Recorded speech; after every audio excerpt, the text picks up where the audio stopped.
તેઓ શ્રીનું નામ પણ જાહેર કરે ને એમને ખેસ પહેરાવીને ભારતીય જનતા પાર્ટીમાં આવકારે.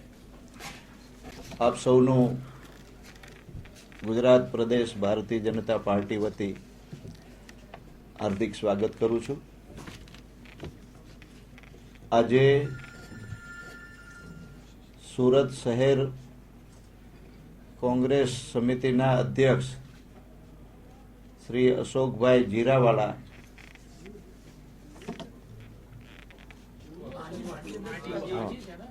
પૂર્વ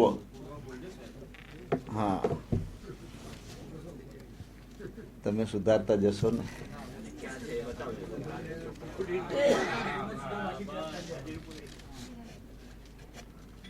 અને એની સાથે અન્ય પૂર્વ હોદ્દેદારશ્રીઓ કોંગ્રેસ પક્ષ છોડીને ભારતીય જનતા પક્ષમાં જોડાઈ રહ્યા છે. તેમજ શ્રી અશોકભાઈ જીરાવાળા 1982માં થોડું એમના વિશે માહિતી આપું છું. તેઓ શ્રી સેવાદળના સભ્ય તરીકે શરૂઆત કરી હતી. 32 વર્ષથી કોંગ્રેસ પક્ષના કાર્યકર્તા તરીકે તેઓ કામ કરતા હતા. શરૂઆત એટલે યુથ કોંગ્રેસના મહામંત્રીથી કરી હતી અને છેલ્લે સુરત શહેર કોંગ્રેસના પ્રમુખ તરીકેની તેઓ જવાબદારી સંભાળી ચૂક્યા છે. એવી રીતે કામરેજ વિધાનસભાની ગત વિધાનસભા ચૂંટણીમાં કોંગ્રેસ પક્ષ તરફથી વિધાનસભાના ઉમેદવાર તરીકે શ્રી ભગીરથભાઈ મનુભાઈ પીઠવડીવાળા કોંગ્રેસ પક્ષ તરફથી ઉમેદવાર હતા અને તેઓ શ્રી પણ પોતાનો કોંગ્રેસ પક્ષ છોડીને આજે ભારતીય જનતા પાર્ટીમાં જોડાઈ રહ્યા છે. તે રીતે શ્રી મનુભાઈ, સ્વર્ગસ્થ મનુભાઈને આપણે બધા પરિચિત છીએ. તેઓ શ્રી અગાઉ ગુજરાત વિધાનસભાના ધારાસભ્ય હતા અને આમ એક રાજકીય આગેવાન, ખેડૂત આગેવાન એવા પરિવારના શ્રી ભગીરથભાઈ ખેડૂત પ્રતિનિધિ તરીકે અને સુરતની અંદર જાહેર જીવનના એક ખૂબ સારા કાર્યકર્તા તરીકે કોંગ્રેસ પક્ષમાં કામ કરતા હતા. અને હું આ બંને મહાનુભાવો અને એની સાથે શ્રી મોહમ્મદભાઈ ઉસ્માનભાઈ ફારૂકી કે જેઓ કામરાન, તેઓ શ્રી સ્વતંત્ર સેનાની હતા અને એના પુત્ર કામરાનભાઈ ઉસ્માની આજે ભારતીય જનતા પક્ષમાં જોડાઈ રહ્યા છે. આ ત્રણેય મહાનુભાવોના નેતૃત્વમાં કોંગ્રેસ પક્ષના અનેક ભૂતપૂર્વ પદાધિકારીઓ જે જોડાઈ રહ્યા છે એમાંના કેટલાક મિત્રોના હું નામ લઉં છું. શ્રી હિંમતભાઈ જયાણી, આ સદર કરતા જાજો મિત્રો જરા. પછી ભાઈલાલભાઈ જોગાણી, તેઓ શ્રી કોંગ્રેસ પક્ષના સુરત શહેરના વાઇસ પ્રેસિડેન્ટની જવાબદારી નિભાવતા હતા. શ્રી નરેશભાઈ લકડ, તેઓ સુરત શહેર કોંગ્રેસના સેક્રેટરી તરીકેની જવાબદારી સંભાળતા હતા, જનરલ સેક્રેટરી તરીકે. શ્રી રાજુભાઈ મોરડિયા, તેઓ શ્રી પણ સુરત શહેર કોંગ્રેસના સેક્રેટરી તરીકેની જવાબદારી સંભાળતા હતા. એવી રીતે પ્રફુલભાઈ સોની, તેઓ શ્રી પણ સુરત શહેર કોંગ્રેસના સેક્રેટરી તરીકેની જવાબદારી સંભાળતા હતા. શ્રી અબ્દુલભાઈ રહેમાનભાઈ મંગાલી, તેઓ પણ સુરત શહેરના ફરિયાદ સેલના પ્રમુખ તરીકેની જવાબદારી સંભાળતા હતા. શ્રી દકુભાઈ બચુભાઈ બાલદા, સાવરકુંડલા એટલે કે અમરેલી જિલ્લાના સાવરકુંડલા ખાતેના કોંગ્રેસ પક્ષના પૂર્વ પ્રમુખ રહી ચૂક્યા છે. NSUIની પણ એઓશ્રીએ હોદ્દેદાર તરીકે જવાબદારી વર્ષથી તેઓ અમરેલી જિલ્લા કોંગ્રેસના આગેવાન તરીકે પણ ફરજો બજાવી ચૂક્યા છે. ખેડૂત અને લીલિયા વિસ્તારની પણ તેઓશ્રીએ હોદ્દેદાર તરીકે જવાબદારીઓ સંભાળી હતી. શ્રી ભીમજીભાઈ અવૈયા તેઓશ્રી પણ કતારગામ વિસ્તાર વિધાનસભાના પ્રમુખ તરીકે ચૂક્યા છે. હરેશભાઈ જોગાણી તેઓશ્રી પણ કામરેજ વિસ્તારના કોંગ્રેસ પક્ષના આગેવાન તરીકે જવાબદારી સંભાળતા હતા. શ્રી પ્રદીપભાઈ સાકરિયા તેઓશ્રી પણ કામરેજ વિધાનસભા વિસ્તારના યુથ કોંગ્રેસના પ્રમુખ તરીકેની જવાબદારી સંભાળતા હતા. શ્રી જયેશભાઈ ગજેરા તેઓશ્રી પણ કામરેજ વિધાનસભા વિસ્તારના યુથ કોંગ્રેસના સેક્રેટરી તરીકે જવાબદારી સંભાળતા હતા. શ્રી મયુરભાઈ સોની તેઓશ્રી પણ કામરેજ વિધાનસભા વિસ્તારના વાઇસ પ્રેસિડેન્ટ તરીકે જવાબદારી સંભાળતા હતા.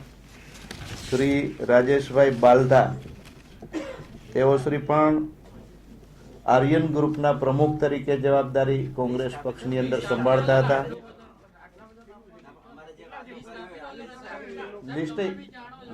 લિસ્ટ આપશું, પરંતુ કેટલાક હોદ્દેદારો છે એનું મારે આપ સૌની સામે નામ ઉલ્લેખ કરવો આવશ્યક લાગે છે.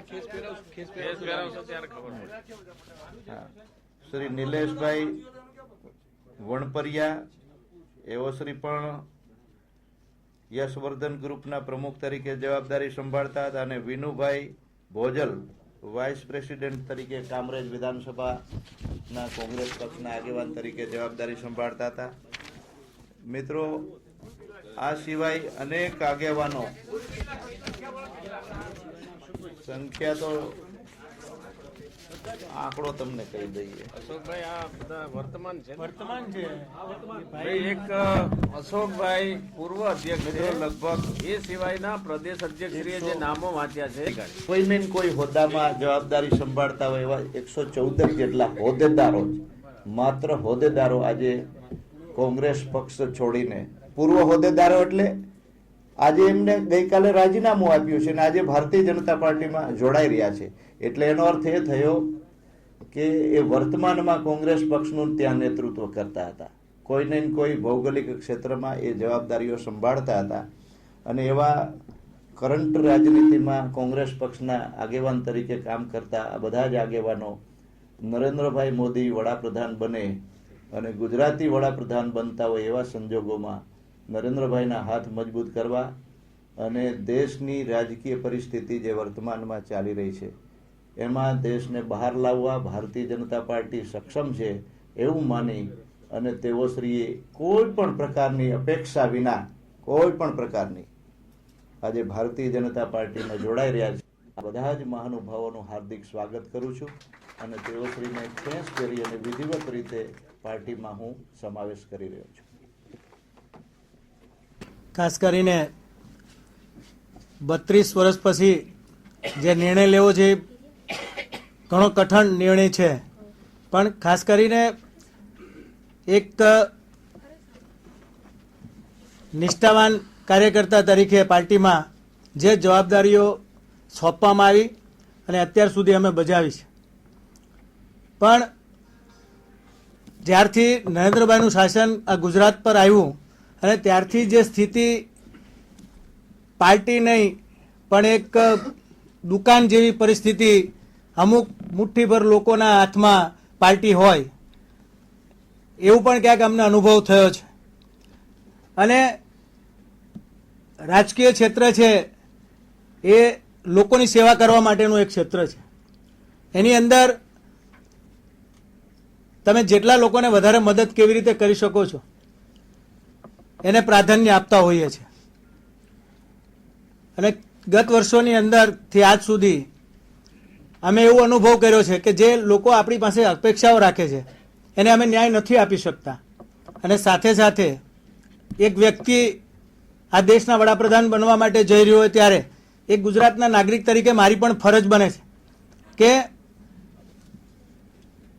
આ દેશની અંદર આટલા મોટા પડકારોની અંદર ગુજરાતને આ દેશને દુનિયાના સિંહ ફાળો ભજવો છે એવા નરેન્દ્રભાઈને હાથ મજબૂત કરવા અને સાથે સાથે જે કાર્યકર્તાઓ અને ગરીબ લોકો જે આપણી પાસે અપેક્ષાઓ લઈને બેઠા કામ કરવાની, તો અમે એને વધારે સારી રીતે ન્યાય આપી શકીએ અને સાથે સાથે અને એક દેશને સારા ગુજરાતના એક સપૂત જેવા નરેન્દ્રભાઈ આ દેશના વડાપ્રધાન બને એના હાથ મજબૂત કરવા માટે અમે પાર્ટી છોડી છે. એટલે આ ભારતીય જનતા પાર્ટીની અંદર પ્રવેશ કરવાના કારણોમાં મુખ્ય કારણ તો કે ગુજરાતના સપૂત જો વડાપ્રધાન બનવા જઈ રહ્યા હોય તો એમના હાથ મજબૂત કરવા એ અમારી ફરજ બનીને અમે આગળ વધી રહ્યા છીએ.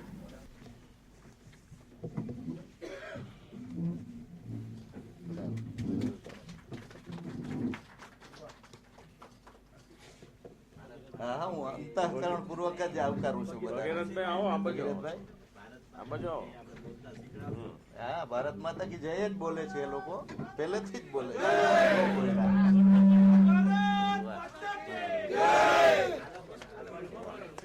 ભગીરથભાઈ અભિનંદન. જપ્પુભાઈ. લખુભાઈ આવો આગળ.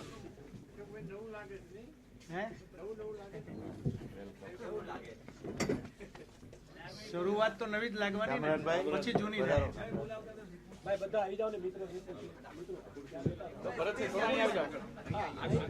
વિવેકભાઈ આવો તો આ બાજુ આવો.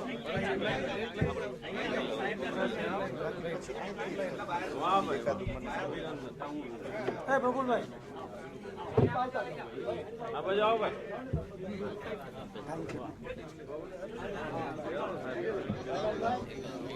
વાહ, અભિનંદન.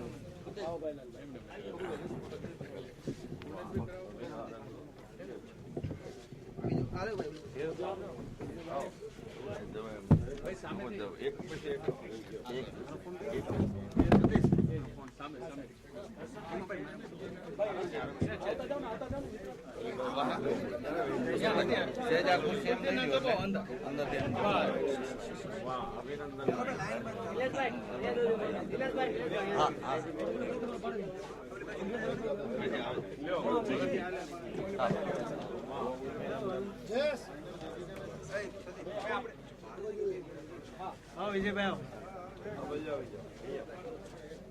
બધાના ફોટા લઈ બધાના ફોટા લઈ બંને બાજુ. વિવેકભાઈ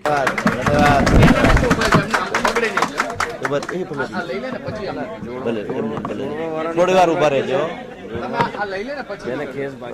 ખૂબ ખૂબ આભાર આપ સૌનો.